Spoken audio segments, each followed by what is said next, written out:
Hello everyone, இன்றைக்கி நம்ம வால் components பார்த்துலாம். இதுதான் வால் ஸ்டெம் கைடு. இது வால் ஸ்ப்ரிங், ரிட்டைனர், லாக். இந்த வால்வை சிலிண்டர் ஹெட்டில் இந்த ஸ்ப்ரிங்கு ரிட்டைனர் வச்சு தான் ஃபிட் பண்ணியிருப்பாங்க. அப்போ தான் லீக்கேஜ் நடக்காது கம்பர்ஷன் அப்போ. இந்த லாங்காக இருக்குது இல்லையா, இதுதான் வால் ஸ்டெம். இது வால் நெக், இதுதான் வால் ஹெட்.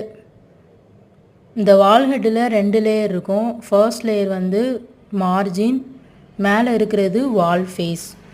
இன்லெட் வால், எக்ஸாஸ்ட் வால் எப்போவும் சிலிண்டர் ஹெட்டில் தான் ஃபிட் பண்ணுவாங்க. வால் சீட்டில் தான் ஃபிட் பண்ணுறாங்க. வால் ஹெட்டை வால் சீட்டில் ஃபிட் பண்ணும்போது நம்மளுக்கு வால் ஃபேஸ் ஆங்கிள் கிடைக்கும்.